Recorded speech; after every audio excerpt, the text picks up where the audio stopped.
10th plus 2 ஒவ்வொரு ஆண்டும் தொடர்ந்து மாநில அளவில் பல சாதனைகளை புரிந்து வரும் நாமக்கல் குறிஞ்சி கல்வி நிறுவனங்களில் CBSE பாடத்திட்டத்தில் சீனியர் செகண்டரி பள்ளியாக தரம் உயர்த்தப்பட்டு IIT நீட் தேர்வுகளுக்கு பல வெற்றியாளர்களை உருவாக்கிய ஆசிரியர்களை முழு நேர ஆசிரியர்களாக பணியமர்த்தப்பட்டு தினம்தோறும் வகுப்புகள் நடைபெறும். Dear students, today we are going to see the topic regulation of cardiac activity. Cardiac activity. நம்ம ஹார்ட் வந்து எப்படி ஃபங்க்ஷன் ஆகுது, எப்படி ரெகுலேட் ஆகுது, எப்படி ஃபாஸ்ட்டாக வந்து பீட் ஆகி எப்படி ஸ்லோவாகி அதை நம்ம வந்து பார்க்க போகிறோம். Regulation of cardiac activity. The type of heart is in human is myogenic. The type of heart in human is myogenic. Myo means muscles, genic means genesis, formation, production. Myogenic because the heartbeat originates from the muscles of the heart. நம்ம heart beat அப்படின்றது வந்து எங்கே origin ஆகுது, muscles of the ஹார்ட்டில் தான் origin ஆகுது. So அதை வந்து நம்ம என்ன சொல்கிறோம், மயோஜெனிக் ஹார்ட் அப்படின்னு வந்து மென்ஷன் பண்ணுறோம். த nervous and endocrine system work together with the paracrine signaling metabolic activity to influence the diameter of the arterioles and alter the blood flow. Okay, paracrine அப்படின்றது என்னென்னா, it is a form of cell signaling or cell to cell communication in which a cell produces a signal to induce changes in nearby cells, altering the behavior of those cells. அதாவது எந்த செல்லுக்கு என்ன behaviour இருக்கணும் அப்படின்றத வந்து அதுக்குள்ளே வந்து communicate பண்ணி சிக்னல்ஸ் கொடுத்துக்கும் செல்ஸ். அது வந்து ஆட்டோமேட்டிக்காக வந்து ஆல்ட்ரு ஆகிக்கும். எது வந்து ஃபாஸ்ட்டாக வந்து இது ஃபங்க்ஷன் ஆகணும், எது வந்து ரெடியூஸ் ஆகிக்கணும் அப்படின்றத வந்து அதுக்குள்ளே வந்து சிக்னல் கொடுத்து என்னோடய பிஹேவியர் வந்து அது வந்து அதுக்குள்ளே வந்து ரெகுலேட் பண்ணிக்குது. அது என்ன சொல்கிறோன்னா பாராக்ரைன் சிக்னல்ஸ் அப்படின்னு நம்ம வந்து சொல்கிறோம். Okay, signaling molecules also known as paracrine factor diffuse over a relatively short distance. அதாவது local action கேத்தாப்ல as opposed to cells signaling by the endocrine factors hormones which travel considerably large by a large distance via the circulatory system. இந்த இது வந்து circulatory சிஸ்டத்தில் வந்து travel ஆகுது இந்த factors. Okay, இப்போ என்ன சொல்லியிருக்காங்க அப்படின்னா, the nervous and endocrine systems work together with the paracrine signaling. endocrine system இதுக்கு வந்து ஃபங்க்ஷன் பண்ணும், அடுத்து வந்து நர்வஸ் சிஸ்டமும் வந்து இதுக்கு ஃபங்க்ஷன் பண்ணுது, along with the paracrine signaling metabolic activity சேர்ந்து வந்து அதோட வந்து ஃபங்க்ஷன் ஆகுது. influence the diameter of the arterioles and alter the blood flow. The neuronal control is achieved through autonomic nervous system. Neuronal அப்படின்றது வந்து நர்வஸ் சிஸ்டம். அது வந்து எப்படி கண்ட்ரோல் ஆகுது அப்படின்னா through autonomic nervous system, sympathetic and parasympathetic. இப்போ நம்ம வந்து நர்வஸ் சிஸ்டத்தை வந்து மூணாக வந்து டிவைட் பண்ணுவோம். Central nervous system, peripheral nervous system, then autonomic nervous system சொல்லிட்டு. இந்த அட்டனாமிக் நர்வஸ் சிஸ்டம் அப்படின்றது வந்து வித்தவுட் அவர் மைண்ட் கண்ட்ரோல், நம்ம கண்ட்ரோல் பண்ண முடியாது. நம்ம பாடி இன்னர் ஆர்கன்ஸ்குள்ள ஆட்டோமேட்டிக்காக நடக்கக்கூடிய ஃபங்க்ஷனை வந்து அட்டனாமிக் நர்வஸ் சிஸ்டம் வந்து கண்ட்ரோல் பண்ணுது. அது வந்து எது மூலமாக அப்படின்னா sympathetic and parasympathetic nervous system. Sympathetic nervous system அப்படின்றது நம்ம என்ன சொல்லுவோம்னா, பொதுவாக அதை வந்து ஆக்டிவேட்டார் நர்வஸ் சிஸ்டம், இன்டியூசிங். அதே வந்து பேராசிம்பத்தட்டிக் அப்படின்றது இன்ஹிபிட்டார் நர்வஸ் சிஸ்டம் சொல்லுவோம். Inhibitor nervous. சிம்பத்தட்டிக் வந்து ஒரு ஃபங்க்ஷனை வந்து இன்டியூஸ் பண்ணும், ஸ்டார்ட் பண்ணும். அதே பேராசிம்பத்தட்டிக் என்ன பண்ணும் அப்படின்னா அதை ஸ்டாப் பண்ணும், அதை இன்ஹிபிட் பண்ணக்கூடியது parasympathetic. Okay, sympathetic neurons release நார் எப்பினெஃப்ரின் and adrenal medulla releases epinephrine. என்ன பண்ணும் அப்படின்னா சிம்பத்தட்டிக் நியூரான்ஸ் ரிலீஸ் நார் எப்பினெஃப்ரின் ஆர் நார் அட்ரினலின். அடுத்தது வந்து எப்பினெஃப்ரின் ஆர் அட்ரினலின். இதை வந்து இன்டியூஸ் பண்ணும். இது சிம்பத்தட்டிக் நியூரான்ஸ் அப்படின்றது வந்து நார் அட்ரினலையும் வந்து இன்டியூஸ் பண்ணுது. இப்போ அட்ரினல் ஹார்மோன் அப்படின்றது என்னென்னா எமர்ஜென்சி ஹார்மோன் அப்படி சொல்லுவோம். எமர்ஜென்சி ஹார்மோன் அப்படின்னாலே நமக்கு வந்து ஒரு ஃபங்க்ஷன் வந்து ரொம்ப ஃபாஸ்ட்டாக நடக்கக்கூடிய இதை தூண்டக்கூடிய ஹார்மோன் தான் வந்து எமர்ஜென்சி ஹார்மோன். இப்போ ஃபைட் அதாவது ஃப்ளைட்டு டக்குன்னு இப்போ வந்து பேர்ட்ஸ் வந்து நம்ம அட்டாக் பண்ணுறோன்னா டக்குன்னு ஃபாஸ்ட்டாக பறந்து போகும். அதே வந்து ஃப்ரைட்டு, நம்ம வந்து ஒரு பாம்பை பார்த்தா பயந்து வேகமாக ஓடுவோம், ஃப்ரைட்டு. அடுத்து வந்து ஃபைட்டு, யாராவது நம்மளை வந்து அட்டாக் பண்ணுறாங்க, நம்ம திரும்ப அதை அவங்கள அட்டாக் பண்ணுறோம். இந்த மாதிரி டைமில் நமக்கு வந்து எனர்ஜி ரொம்ப அதிகமாக தேவை. அதுக்கு நமக்கு எந்த ஹார்மோன் வந்து ஃபங்க்ஷன் பண்ணோன்னா அட்ரினலின் ஆர் அட்ரினலின் தான் வந்து இதுக்கு வந்து மெயினாக வந்து எமர்ஜென்சி ஹார்மோன் அப்படி சொல்கிறோம்.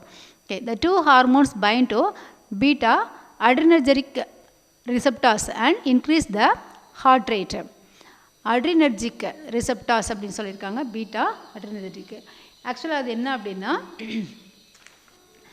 இந்த ரிசெப்டார் வந்து அட்ரினோ ரிசெப்டார்ஸ் அப்படின்னு நம்ம வந்து சொல்கிறோம். It is also called as adreno receptors are a class of G protein, globulin proteins, coupled receptors that are targets of many catecholamines. Catecholamines அப்படின்றதே வந்து நமக்கு அட்ரினல் அண்ட் நார்அட்ரினல் தான் கேட்டகோலமைன் அப்படி சொல்லுவோம். Like noradrenaline, norepinephrine or epinephrine produced by the adrenal medulla. Adrenal medulla வந்து produce ஆகக்கூடிய 2 hormones. But also many medications like beta blockers, beta 2 agonist and alpha 2 agonist, which are used to treat high blood pressure and asthma. ஆஸ்மாவுக்கும் high பிபிக்கும் வந்து use பண்ணக்கூடிய medicines. இது வந்து நமக்கு வந்து எதா யூஸ் ஆகுது அப்படின்னா இந்த பீட்டா பிளாக்கர்ஸ் அப்படின்னு சொல்கிறோம். இதுக்கு வந்து ரிசெப்டார்ஸ் நம்ம பாடியில் வந்து செல்ஸில் வந்து ரிசெப்டார்ஸ் இருக்குது. இந்த ரிசெப்டார்ஸ் வந்து என்ன சொல்லியிருக்காங்கன்னா, the 2 hormones bind to the beta adrenergic receptors and increase the heart rate. அந்த மாதிரி ஆகும்போது என்ன ஆகுது, இந்த மாதிரி மெடிசன்ஸ் எடுத்துக்கும்போது நமக்கு வந்து ஹார்ட் பீட் ரேட் வந்து ரொம்ப அதிகமாகுது. இந்த ரிசெப்டார்ஸில் வந்து அது பைண்ட் ஆகும்போது ஹார்ட் பீட் ரேட்டை வந்து அது இன்க்ரீஸ் பண்ணுது. Many cells have these receptors and the binding of catecholamine to the receptors will generally stimulate the sympathetic neurons system. The sympathetic nervous system responsible for the fight, flight and fright response. Okay, அப்படின்னாலே நமக்கு என்ன அப்படின்னா, இந்த medicines இதெல்லாம் எடுத்துக்கும் போது நமக்கு வந்து ஹார்ட் பீட் ரேட் வந்து இன்க்ரீஸ் ஆகுது. அது எதுக்கு ரிசம்பிள் பண்ணியிருக்காங்கன்னா, சிம்பத்தட்டிக் நர்வஸ் சிஸ்டம் ஃபங்க்ஷன் ஆகும்போது என்ன ஆகும்னா, நமக்கு எல்லா ஆக்ஷனுமே வந்து ரொம்ப ஆக்டிவாக இருக்கும், இன்டியூஸ் ஆகும். The 2 hormones, அது திரும்ப சொல்லிட்டேன். அடுத்து பாருங்கள், the parasympathetic nervous system secrete acetylcholine that binds to muscarinic receptors and decreases the heart beat rate. இப்போ ஹார்ட் பீட் ரேட்டை வந்து இன்க்ரீஸ் பண்ணுறது வந்து இந்த கேட்டகோலமைன்ஸ் அப்படின்னா, அதை வந்து ஸ்டாப் பண்ணுறது என்ன அப்படின்னா அசிடைல்கோலைன். எதோட வந்து பைண்ட் ஆகுது, மஸ்காரினிக் ரிசெப்டார்ஸ் அப்படின்ற ரிசெப்டார்ஸோட வந்து அது பைண்ட் ஆகி ஹார்ட் பீட் ரேட்டை வந்து டிக்ரீஸ் பண்ணிடுது. அதில் வந்து சிம்பத்தட்டிக் நியூரானில் வந்து எபினெஃப்ரின் வந்து பீட்டா அட்ரினர்ஜிக் ரிசெப்டார்ஸோட வந்து பைண்ட் ஆகி ஹார்ட் பீட் ரேட்டை வந்து இன்க்ரீஸ் பண்ணுது. இதுவே இங்கே வந்து பாராசிம்பத்தட்டிக் நியூரான்ஸ் வந்து எதை செக்ரீட் பண்ணுது, அசிடைல்கோலின் ரிலீஸ் பண்ணி மஸ்காரினிக் ரிசெப்டார்ஸில் வந்து பைண்ட் ஆகி to decrease the heart rate. இப்போ நமக்கு ஹார்ட் பீட் வந்து இன்க்ரீஸ் ஆகிடுச்சு அப்படின்னா ஆட்டோமேட்டிக்காக கண்டிப்பாக வந்து ரெடியூஸ் ஆகணும். கொஞ்ச நேரம் ஹார்ட் பீட் அதிகமாக இருந்தாலும் நமக்கு மூச்சு வாங்கிடும். அப்போ அது அப்படியே எக்ஸ்டெண்ட் ஆச்சுன்னா நம்ம வந்து செத்தே போயிடுவோம். அப்போ நமக்கு ஆட்டோமேட்டிக் சிஸ்டம் என்ன ஆகும், பாடியில் வந்து அதை ரெடியூஸ் பண்ணுறதுக்கு ஒரு அதாவது ஒரு ஃபேக்டர் இருக்குது. என்ன சொல்கிறோம், அசிடைல்கோலைன் அப்படின்றது வந்து ரிலீஸ் ஆகி மஸ்காரினிக் ரிசெப்டாரோட பைண்ட் ஆகி ஹார்ட் பீட் ரேட்டை வந்து என்ன ரெடியூஸ் பண்ணிடுது. ஓகே, இது வந்து ரெகுலேட் ஆகுது. அதாவது நம்ம ஹார்ட் பீட் அதிகமாகி ரெகுலேட் ஆகக்கூடிய ஒரு சிஸ்டத்தை வந்து சொல்லியிருக்காங்க. எது எதோட பைண்ட் ஆகும்போது இன்க்ரீஸ் ஆகுது, எது எதோட பைண்ட் ஆகும்போது டிக்ரீஸ் ஆகுது அப்படின்றது 1 மார்க்கில் கொஸ்டினில் கேட்பாங்க. Vasopressin and angiotensin 2 involved in the regulation of kidneys resulting in vasoconstriction. Vasopressin அப்படின்றது வந்து அதுக்கு இன்னொரு பேர் வந்து antidiuretic hormonals, ADH or vasopressin அப்படின்னு நம்ம சொல்லுவோம். வாசோப்ரெசின் ஏன் சொல்கிறோம் அப்படின்னா, this hormone causes constriction of blood vessel to increase the blood pressure. அதாவது பிளட் வெசல் எல்லாத்தையும் ஆல் பிளட் வெசல்ஸ் எல்லா பிளட் வெசலையும் கன்ஸ்ட்ரிக்ட் பண்ணி to increase the blood pressure. எது இந்த வாசோப்ரெசின் அப்படின்றது நமக்கு எங்கே செக்ரீட் ஆகுதுன்னா, neuro hypophysis of the pituitary gland. Pituitary கிளாண்டில் நியூரோ ஹைப்போஃபைசிஸ் செக்ரீட் ஆகக்கூடிய ஒரு ஹார்மோன். இதுக்கு இன்னொரு பேர் வந்து ஆன்டிடைரட்டிக் ஹார்மோன். இந்த ஹார்மோன் வந்து அதிகமான யூரின் ஃபார்மேஷனை வந்து கண்ட்ரோல் பண்ணக்கூடியது. டயூரெசிஸ் அப்படின்னா வந்து எக்ஸஸ் எக்ஸ்கிரீஷன் ஆஃப் யூரின், அதை ஸ்டாப் பண்ணுறதுனால ஆன்டிடைரட்டிக் ஹார்மோன் சொல்கிறோம். அது 2 ஃபங்க்ஷன் பண்ணுறதுனால 2 நேம் கொடுத்துருக்காங்க, ஏடிஹெச் அண்ட் வாசோப்ரெசின். பிளட் வெசல்ஸை வந்து கன்ஸ்ட்ரிக்ட் பண்ணி பிளட் ப்ரெஷரை வந்து இன்க்ரீஸ் பண்ணுறதுனால அதுக்கு பேர் வாசோப்ரெசின். கிட்னிலேருந்து வெளியே போகக்கூடிய யூரினோட கான்சன்ட்ரேஷனை வந்து ரெடியூஸ் பண்ணுறதுனால இது என்ன சொல்கிறோம், ஆன்டிடைரட்டிக் ஹார்மோன் அப்படி சொல்கிறோம். ஓகே, ஆன்ஜியோடென்சின் அப்படின்ற ஒரு ஹார்மோனும் நம்ம கிட்னி வந்து ப்ரொடியூஸ் பண்ணுது. இந்த ஹார்மோன் வந்து என்ன பண்ணோன்னா இன்வால்வ் இன் தி வாசோ கன்ஸ்ட்ரிக்ஷன், அதாவது பிளட் வெசல்ஸை வந்து கன்ஸ்ட்ரிக்ட் பண்ணுது. While natriuretic peptide promotes vasodilation. ஆக்சுவலாக இன்னொன்று வந்து சொல்லியிருக்காங்க என்ன அப்படின்னா natriuretic peptides அப்படின்னா வந்து இது என்ன, the release of these peptides by the heart is stimulated by the atrial and ventricular distension as well as by the neurohumoral stimuli usually in response to the heart failure. Heart failure அப்போ இது வந்து என்ன பண்ணோன்னா இது release ஆகி அதை வந்து அதாவது எக்ஸ்பேண்ட் பண்ணக்கூடிய அதை ஃபங்க்ஷன் நார்மல் ஆக்கக்கூடிய ஒரு ஃபேக்டர் தான் அதை சொல்கிறோம். natriuretic peptides, one of the peptides that causes the என்ன பண்ணோம் அப்படின்னா இது வந்து நமக்கு ரெகுலரைஸ் பண்ணக்கூடிய ஹார்ட் ஃபங்க்ஷனை வந்து இது ரெகுலரைஸ் பண்ணக்கூடிய ஒரு factor. The excretion of an excessively large amount of this factor, sodium in the urine, அதாவது சோடியம் வந்து எக்ஸஸாக வந்து அது பாஸ் ஆகும்போது வந்து ரிலீஸ் ஆகுது. The natriuretic peptides are produced by the heart and vasculature, heart and blood vessels சொல்லியிருக்கிறாங்க. இதில் வந்து நமக்கு 2-3 டைப் இருக்குது, A type, B type and C type அப்படின்னு 3 டைப் இருக்குது. அதில் A type natriuretic peptides is response to இது secreted by என்ன கொடுத்துருக்காங்கன்னா ஏட்ரியல் மயோகார்டியம். ஆக்சுவலாக 3 டைப் ஆஃப் ஃபேக்டர் இருக்குது. அதில் ஃபஸ்ட்டு ஃபேக்டர் வந்து எதுலேருந்து ப்ரொடியூஸ் ஆகுது அப்படின்னா ஏட்ரியல் மயோகார்டியம், பி டைப் வந்து ventricular myocardium, C type endothelial cells of the heart 3 வந்து ப்ரொடியூஸ் ஆகுது. ஓகே, இந்த natriuretic அதில் வந்து B type useful in the diagnosis of heart ஃபெயில்யூரை வந்து கண்டுபிடிக்கிறதுக்காக இதை வந்து யூஸ் பண்ணுறோம். B type natriuretic peptide. Okay, இது வந்து ஒரு ரெகுலேஷன். நம்ம ஹார்ட்டில் வந்து இந்த வாசோ கன்ஸ்ட்ரிக்ஷனை வந்து ரெடியூஸ் பண்ணி வாசோ டைலேஷனை வந்து ஹார்ட் சுருங்கி இருக்கும்போது அப்படியே சுருங்கி எக்ஸ்டெண்ட் ஆகாமல் ஹார்ட்டை வந்து உடனே வந்து என்ன பண்ணும், அதை எக்ஸ்பெண்ட் பண்ணுறதுக்கு இந்த ஃபேக்டர் வந்து ஹெல்ப் பண்ணுது. இது ஏட்ரியா வந்து ப்ரொடியூஸ் பண்ணக்கூடிய ஒரு ப்ரோட்டீன், ஒரு பெப்டைடு. தென் நெக்ஸ்ட் கண்ட்ரோல் என்னென்னா vagus nerve is a parasympathetic nerve. பாராசிம்பத்தட்டிக்னா என்ன பண்ணும், ஸ்டாப் பண்ணும். That supplies the atrium especially இந்த SA node and AV node. இந்த ஏவி நோடு எஸ்ஏ நோடோட ஃபங்க்ஷனை வந்து ரெகுலேட் பண்ணுற நர்வ் என்ன அப்படின்னா வேகஸ் நர்வ். ஹார்ட் வந்து ரொம்ப அதிகமாக பீட் ஆகும்போது அதை வந்து ஸ்டாப் பண்ணி அதை ரெகுலேட் பண்ணக்கூடிய ஒரு நர்வ் வந்து வேகஸ் நர்வ் அப்படி சொல்கிறோம். 10th cranial நம்ம இதில் கிரேனியத்தில் வந்து 12 parts இருக்குது. அதில் 10th cranial nerve சொல்கிறோம். 10th cranial nerve தான் வந்து Vegas nerve.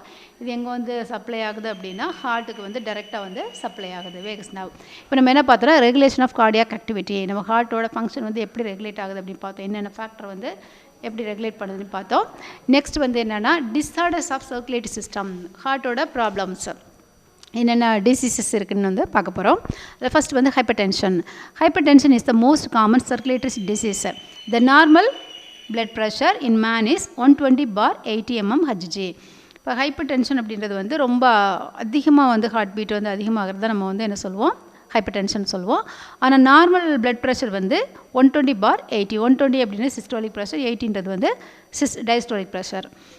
In cases when the diastolic pressure exceed 90 mmHg and the systolic pressure exceeds 150 mmHg persistentலாம் அப்படியே விடாப்படியாக கண்டினியூஸாக வந்து நமக்கு வந்து டயஸ்டோலிக் ப்ரெஷர் எப்போவுமே 90க்கு மேலேயும் சிஸ்டோலிக் ப்ரெஷர் வந்து எப்போவுமே வந்து 150க்கு மேலே வந்து பர்சிஸ்டண்ட்டாக இருந்துச்சு, கான்ஸ்டண்ட்டாக இருந்துச்சு அப்படின்னா அது வந்து என்னென்னு சொல்கிறோம், ஹைப்பர் டென்ஷன் அப்படின்னு மென்ஷன் பண்ணுறோம். The condition is called hypertension. Uncontrolled hypertension may damage the heart, brain and kidneys. இந்த கண்டிஷன் வந்து அப்படியே எக்ஸ்டெண்ட் ஆகிடுச்சு, கண்டினியூஸாக இருக்குது அப்படின்னா அது எதை வந்து டேமேஜ் பண்ணோம், ஹார்ட்டு, பிரைன் அண்ட் கிட்னிஸ். இந்த 3மே நமக்கு வந்து வைட்டல் ஆர்கன்ஸு. ஹார்ட்டு வந்து ஃபங்க்ஷனாலும் உயிரோடு இருக்க முடியாது, பிரைன் இல்லைனாலும் வேஸ்ட்டு, கிட்னி ஃபங்க்ஷனாலும் உயிரோடு இருக்க முடியாது. 3மே வந்து வைட்டல் ஆர்கன்ஸ். இதை வந்து டேமேஜ் பண்ணிடுது எது, hyper tension, high blood pressure அப்படின்ற விஷயம் வந்து இந்த 3 ஆர்கனுமே வந்து டேமேஜ் பண்ணுது. நெக்ஸ்ட் கண்டிஷன் வந்து என்னென்னா கரோனரி ஹார்ட் டிசீஸ். நெக்ஸ்ட் வந்து coronary heart disease. Coronary heart disease occurs when the arteries are lined by atheroma. என்ன சொல்லியிருக்காங்க, ஆத்திரோமான்னு ஒரு டேர்ம் கொடுத்துருக்காங்க பாருங்கள். Atheroma is otherwise known as atheromatous plaque. It is an abnormal accumulation of material in the inner layer of the wall on the artery. Inner layer of the wall on the artery. ஆர்ட்ரியில் உள்ள வாலில் inner லேயரில் வந்து accumulation abnormal material வந்து accumulate ஆச்சுன்னா அதை வந்து என்ன சொல்கிறோம், பிளாக் ஃபார்மேஷன். நம்ம பல்லில் வந்து காரப்படி இதில் அதுக்கும் பிளாக்னு தான் சொல்லுவோம், பிளாக் ஃபார்மேஷன். அது மாதிரி டென்டல் பிளாக் அப்படி சொல்லுவோம். இது வந்து நமக்கு என்னென்னா ஹார்ட்டில் வரக்கூடிய வாஸ்குலர் பிளாக்னு சொல்லுவோம். அதே பிரெயினில் வந்து இந்த பிளாக் ஃபார்ம் ஆச்சுன்னா செரிப்ரல் பிளாக் அப்படின்னு வந்து மென்ஷன் பண்ணுவோம். ஓகே, என்ன சொல்லியிருக்காங்க, இந்த பிளாகில் என்னென்ன இருக்கும் அப்படின்னா இதில் வந்து கால்சியம் பேஸ்ட்டு, அதாவது பேஸ்டு திங்ஸ் எல்லாம் வந்து இதில் வந்து அக்யூமுலேட் ஆகிருக்கும். இது இந்த பிளாகில் வந்து பேட் திங்ஸாக வந்து பாக்டீரியா இருக்கும். அடுத்து வந்து வேஸ்ட்டு திங்ஸை, அதாவது அதில் வந்து ஃபார்ம் ஆகக்கூடிய வேஸ்டெல்லாம் வந்து அதில் வந்து அக்யூமுலேட் ஆகி ஒரு பல்ஜிங், ஒரு எலிவேஷனை வந்து ஃபார்ம் பண்ணிடும். அதை வந்து நம்ம என்ன சொல்கிறோன்னா ஆத்திரோமா அப்படின்னு வந்து மென்ஷன் பண்ணுறோம். Okay, then coronary heart disease occurs when the arteries are lined by atheroma. The buildup of atheroma contains cholesterol, fibers, dead muscles and platelets and is termed atherosclerosis. அதான் ஆத்திரோஸ்க்ளரோசிஸ் அப்படின்னு மென்ஷன் பண்ணியிருக்காங்க பாருங்கள். Atherosclerosis is the condition caused by atheroma. ஆத்திரோமானால் produce ஆகக்கூடிய condition தான் என்ன சொல்கிறோம், atherosclerosis சொல்கிறோம். It is marked by arteries narrowed with and harden by plaque. அதாவது இந்த ஆத்திரோஸ்க்ளரோசிஸ் ஸ்டேட்டில் வந்து எப்படி இருக்கும் அப்படின்னா ஆர்ட்ரிஸோட டயமீட்டர் வந்து நேரோவாகிடும், சின்னதாகிடும். ஹார்டன் பை பிளாக், பிளாக் வந்து நல்லா ஹார்டாக மாறிடும். பிளாக் வந்து அதில் ஃபார்ம் ஆகி அப்படியே வந்து பல்ஜாக ஃபார்ம் ஆகிடும். அப்போ நமக்கு வந்து என்ன ஆகிடும், டயமீட்டர் வந்து ரொம்ப கம்மியாகிடும். பிளட் வெசலோட டயமீட்டர் வந்து கம்மியாகும். அப்போ அதில் போகக்கூடிய பிளட் ப்ரெஷர் வந்து இன்க்ரீஸ் ஆகும். The cholesterol-rich atheroma forms plaques in the inner lining of the arteries, making them less elastic and reduces the blood flow. Elastic nature போய்டும். Elastic நேச்சர்னால் தான் நமக்கு வந்து blood flow வந்து ஸ்மூத்தாக இருக்கும். அதுவே ஹார்ட் ஆகிடுச்சுன்னா அந்த இடத்துல போகும்போது blood pressure வந்து நமக்கு இன்க்ரீஸ் ஆகும். Then less elastic and reduces the blood flow. Plaque grows within the artery and tends to form blood clots. என்ன சொல்லியிருக்காங்கன்னா plaque grows within the artery and tends to form blood clots forming coronary thrombus. இப்போ plaque formation வந்து நமக்கு blood வெசலில் வந்து form ஆகும்போது அது வந்து எதை நமக்கு வந்து ஃபார்ம் பண்ணுது, thrombus formation, coronary thrombus. What is thrombus? Thrombus is a blood clot within the blood vessel. It is if it occurs in the abnormal state. இது வந்து அப்நார்மல் பிளட் கிளாட். இப்போது பிளட் கிளாட் அப்படின்றது வந்து normal. When the blood vessels get injured, the blood clot occurs. It is a normal process. If it occurs in the inside the blood vessel, it is a abnormal process that is called thrombus. Thrombus சொல்கிறோம். Blood வந்து நமக்கு blood வெசலுக்குள்ளே வந்து லிக்விடாக தான் இருக்கணும். அது உள்ள Claude ஆகிடுச்சுன்னா அது வந்து அப்நார்மல் ப்ராசஸ். அதை தான் நம்ம த்ராம்பஸ் அப்படின்னு மென்ஷன் பண்ணுறோம். சரியா? Thrombus in coronary artery result in heart attack. இப்போ நமக்கு இந்த த்ராம்பஸ் ஃபார்மேஷன் வந்து பிளட் வெசலுக்குள்ளே வந்து ஃபார்ம் ஆச்சு அப்படின்னா அதுவும் கரோனரி ஆர்ட்ரியில், அதாவது பிளட் வெசல் ஹார்ட் மசிலுக்கு போகக்கூடிய பிளட் வெசல்ஸ், ஹார்ட் மசிலுக்கு பிளட்டை வந்து சப்ளை பண்ணக்கூடிய, அதாவது ஆக்சிஜனேட் பிளட்டை சப்ளை பண்ணக்கூடிய வெசல்ஸ் நம்ம என்ன சொல்லுவோம், கரோனரி ஆர்ட்ரின்னு சொல்கிறோம். அந்த கரோனரி ஆர்ட்ரியில் வந்து நமக்கு வந்து பிளாக்கேஜ் வந்துச்சு அப்படின்னா அது என்ன சொல்கிறோம், coronary thrombosis or heart attack அப்படின்னு நம்ம வந்து மென்ஷன் பண்ணுவோம். ஓகே, ஹார்ட் அட்டாக்கு கரோனரி ஆர்ட்ரியில் வந்து த்ராம்போஸ் ஃபார்ம் ஆச்சு அப்படின்னா என்ன சொல்கிறோம், coronary thrombosis or heart attack. Okay, இப்போ நம்ம என்ன பார்த்துருக்கோம் அப்படின்னா coronary heart disease, that is atherosclerosis அப்படின்னு வந்து பார்த்துருக்குறோம். நெக்ஸ்ட் வந்து ஸ்ட்ரோக். ஸ்ட்ரோக் அப்படின்றது வந்து பக்கவாதம் சொல்கிறோம்ல, நம்மளோட பாடியில் ஒரு சைடு மட்டும் வந்து ஃபங்க்ஷன் ஆகாது, அதான் ஸ்ட்ரோக் அப்படி சொல்லுவோம். Is a condition when the blood vessels in the brain burst. பிரெயினில் உள்ள blood vessel வந்து பர்ஸ்ட் ஆகிடும். brain hemorrhage, it is also known as brain hemorrhage.